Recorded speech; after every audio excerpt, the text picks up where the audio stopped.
Hi friends, आप सभी का स्वागत है आपके अपने यूट्यूब चैनल आशीष स्टडी पॉइंट में। और हम आज बात करने वाले हैं आज के करंट अफेयर्स की।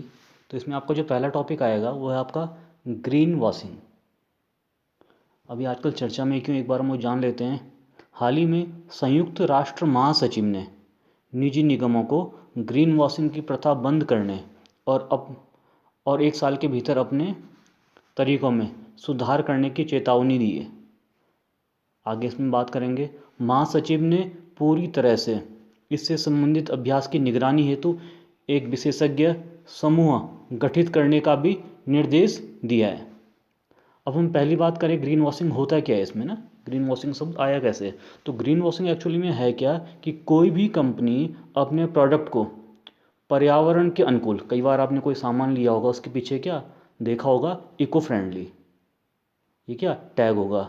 तो कोई भी कंपनी अपने प्रोडक्ट को पर्यावरण अनुकूल बता के बेचती है, जबकि उसका प्रोडक्ट क्या होता है, इन्वायरमेंट जो कि फ्रेंडली नहीं होता है ना। मतलब जो उस पर लेबल चिपकाया हुआ है वो उसके अनुकूल है नहीं, उसमें फिट नहीं बैठता है। अब कंपनी करती क्यों ऐसा, ये भी हम जान लेते हैं। तो कंपनी इसलिए करती है क्योंकि मार्केट में क्या, हम लोग यही चाहते हैं कि हमारा इन्वायरमेंट पॉल्यूट ना हो। तो हम कोई अच्छा सा इस तरीके से लें ताकि हमारी सेहत भी बनी रहे, हमारी ज़रूरत इस चीज़ से क्या पूरी हो जाए, और साथ में हमारा इन्वायरमेंट भी सुरक्षित रहे। तो हम लोग इस वजह से क्या, हम देखते हैं ना कई बार, भाई आपने देखा होगा, भाई ये सामान लेके जाओ, ये क्या इको फ्रेंडली है। तो ये इसलिए करती है ताकि मार्केट में अपने प्रोडक्ट को ज़्यादा बेचने के लिए, ताकि लोग ये सोचें कि उनका प्रोडक्ट क्या है, इन्वायरमेंट फ्रेंडली है, ठीक है, इसलिए इसे बेचा जाता है। तो अगर हम इसके हल्का इंट्रोडक्शन की बात करें तो इंट्रो इस वर्ड की, तो ये 1986 में सबसे पहले अमेरिकी पर्यावरणविद और शोधकर्ता जे वेस्टरविल्ड द्वारा ये इसका प्रयोग किया गया था, ठीक है। बाकी आप इसे देख सकते हैं। अब इसका प्रभाव हो क्या रहा है, हम देख रहे हैं क्या, कई बार आपने देखा होगा आपका जो क्योटो प्रोटोकॉल होता है, या फिर क्या कई बार हम बात करते हैं कि हमारा क्या green house effect, green house gases जो हो रही हैं वो ज़्यादा से ज़्यादा क्या हमारे इन्वायरमेंट को पॉल्यूट कर रही हैं। तो हम सारी कंट्री मिलके उस इफ़ेक्ट को कम करने के लिए ना, उसको कम करने के लिए हम क्या प्रतिबद्ध हैं कि कार्बन कम से कम उत्सर्जित हो। अब इस प्रकार के अगर कोई प्रोडक्ट बेचे जाते हैं तो इससे क्या होगा, इससे क्या होता है, हमारा जो इन्वायरमेंट है या फिर हमारी जो कंडीशन है, भाई अगर आपने कोई लोगो चिपकाया हुआ है it means you are fit in that condition. But यहाँ पे होता है क्या है, आपने लोगो तो चिपका दिया है बट हो क्या आप उसके अनुकूल नहीं हो। इसमें आप यहाँ नीचे देखेंगे, आप इसे एक बार देख सकते हैं, इसका स्क्रीनशॉट आप ले सकते हैं।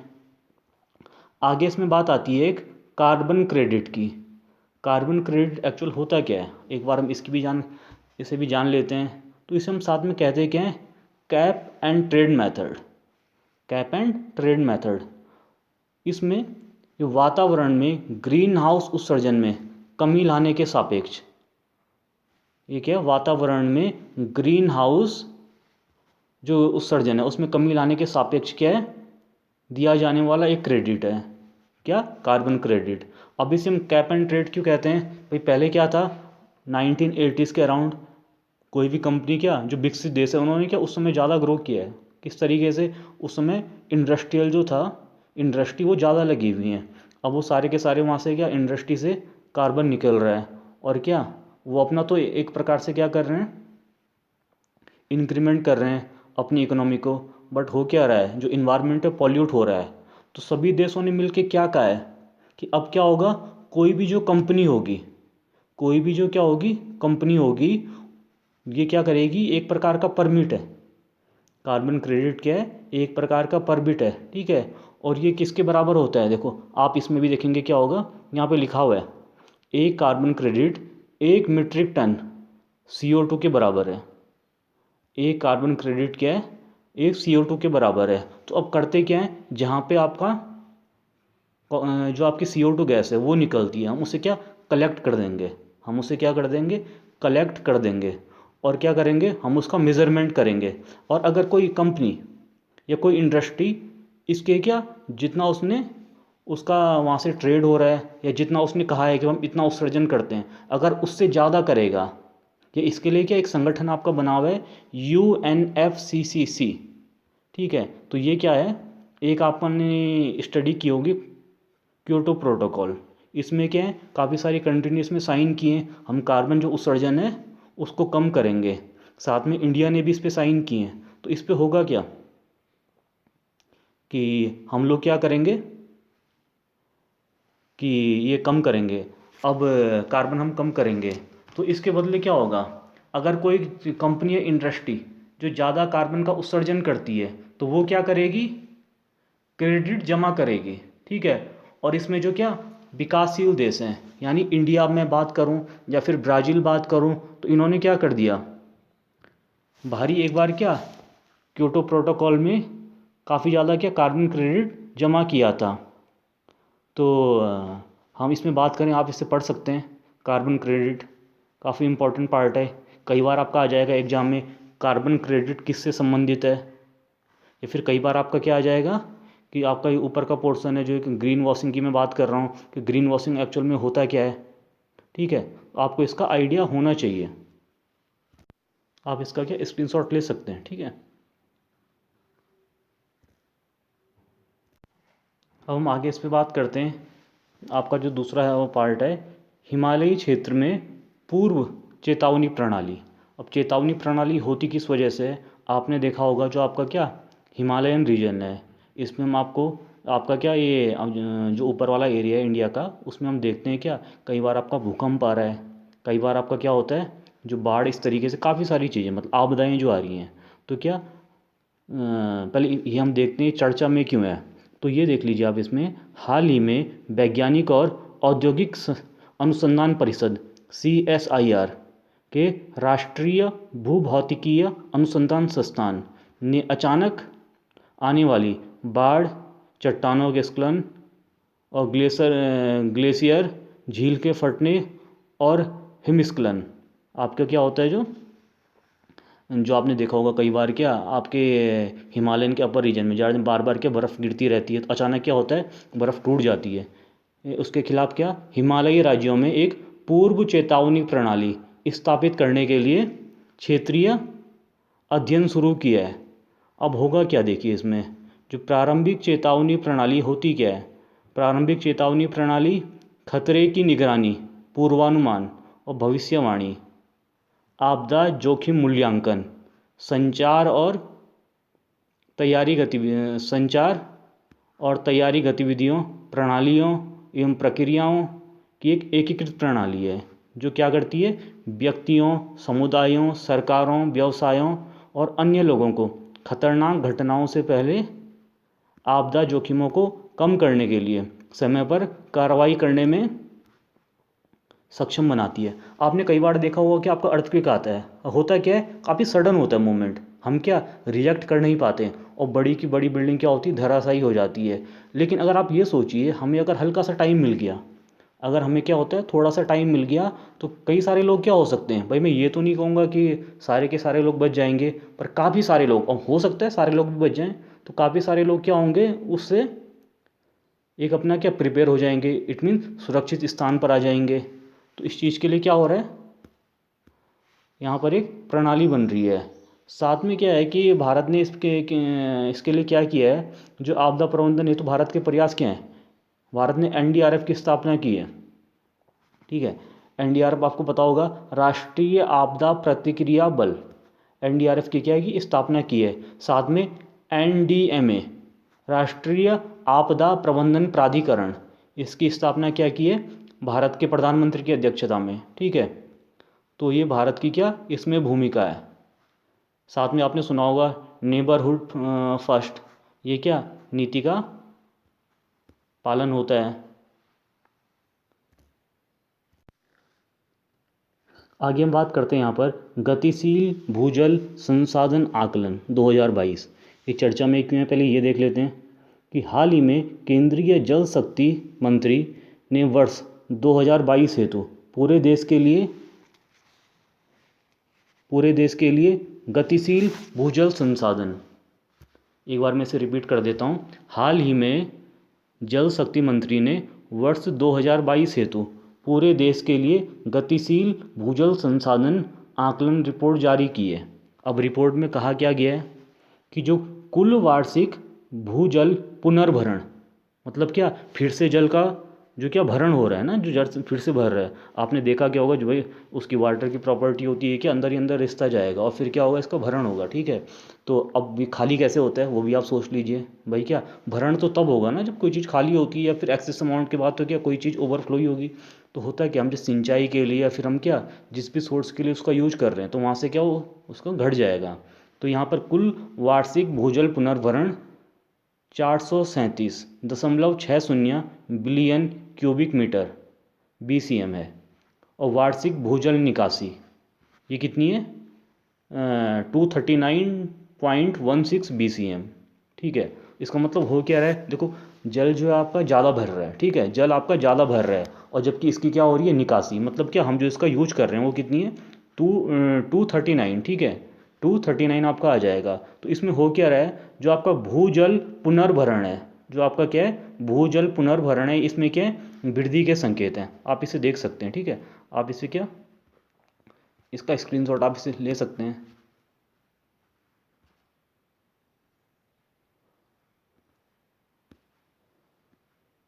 अगर भारत की बात करें तो भारत में यहाँ पे क्या है, देश में भूजल निष्कर्षण का कुल स्तर 60.08 है, 8% है, ठीक है। और इसमें कौन कौन से जो राज्य हैं जहाँ पर क्या इसका निष्कर्षण 100% से भी अधिक है, तो आपके हरियाणा है, पंजाब है, राजस्थान है।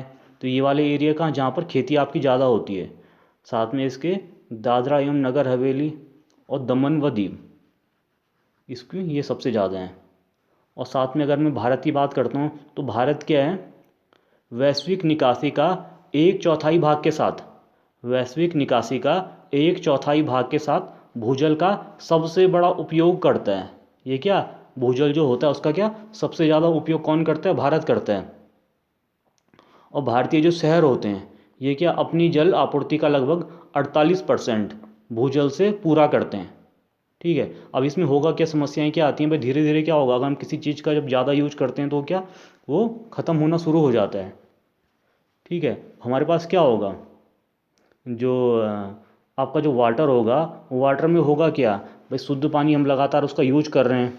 इसमें आप देख लीजिए, अप्रबंधित भूजल उपयोग और बढ़ती आबादी के परिणाम स्वरूप अनुमानित 3.1 बिलियन लोगों के लिए वर्ष 2050 तक मौसमी जल की कमी और 1 बिलियन लोगों के लिए सामान्य जल की कमी हो सकती है, ठीक है। आप इसमें देख लीजिए, काफ़ी सारा है, आप इसे पढ़ सकते हैं। भारत ने इसके लिए काफ़ी सारी पहल भी शुरू की हैं सरकार द्वारा। अटल भूजल योजना है, इसमें जल शक्ति अभियान है।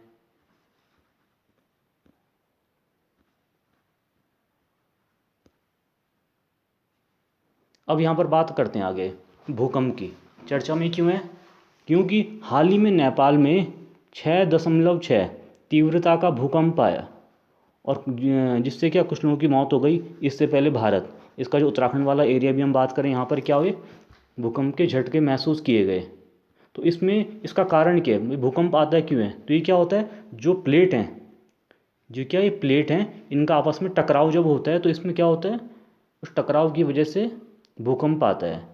तो इन झटकों का कारण क्या है हम देख लेते हैं। संयुक्त राष्ट्र भूगर्भीय सर्वेक्षण के अनुसार इन झटकों का मुख्य कारण भारतीय एवं यूरेशियन प्लेट, भारतीय एवं यूरेशियन प्लेटों के महाद्वीपीय टकराव है, ठीक है। और जो हिमालय में क्या है, भूकंप का कारक है, हिमालय में क्या है, भूकंप का कारक है। पता होगा आपको, आपकी जो भूकंप की तरंगें होती हैं 3 प्रकार की होती हैं। भूकंप की तरंगें जो होती हैं वो क्या होती हैं, 3 प्रकार की होती हैं। साथ में क्या होता है, इसका जो मापन किया जाएगा, इसका जो मापन किया जाएगा क्या करते हैं, सिस्मोग्राफ होता है, सिस्मोग्राफ होता है, ठीक है। सिस्मोग्राफ में कई बार एग्जाम में क्वेश्चन आता है कि भूकंप का मापन किस में होता है, तो ये आपका होगा क्या, सिस्मोग्राफ, ठीक है। आप इसे नोट कर सकते हैं।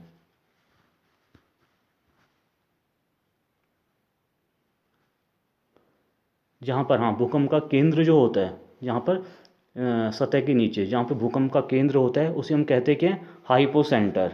और ठीक है, और उसके ऊपर का जो स्थान होता है पृथ्वी की सतह में, भाई आपने कई बार सुना होगा क्या, इसका जो स्थान था धरातल से 10 किलोमीटर नीचे था। ठीक है, तो धरातल पे क्या 10 किलोमीटर नीचे, वहाँ पे हम कहेंगे क्या, हाइपोसेंटर। और जहाँ पे अर्थ में सबसे पहले पहुँचता है इसे हम कहते क्या हैं, एपिसेंटर, अधिकेंद्र। अधि मतलब जिसके अधीन है, मतलब नीचे वाले के अधीन ऊपर वाला है। ठीक है, तो हम इसे इस तरीके से याद रख सकते हैं। यहाँ पर आप देखेंगे ये जो आपका स्क्रीन पे आपको दिख रहा है, आप इसे एक बार देख लीजिए। ये आपका यहाँ पे क्या है, इसके रिंग ऑफ फायर, ये आपका क्या है, रिंग ऑफ फायर। ठीक है,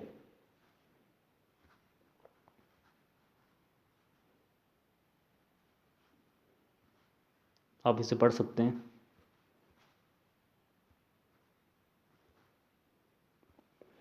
आगे हम बात करते हैं भारत का पहला sovereign green bond framework, sovereign green bond framework. ठीक है, अब चर्चा में क्यों है, हाल ही में केंद्रीय वित्त और कारपोरेट मंत्री ने भारत के पहले सावरेन ग्रीन बॉन्ड फ्रेमवर्क को मंजूरी दी है।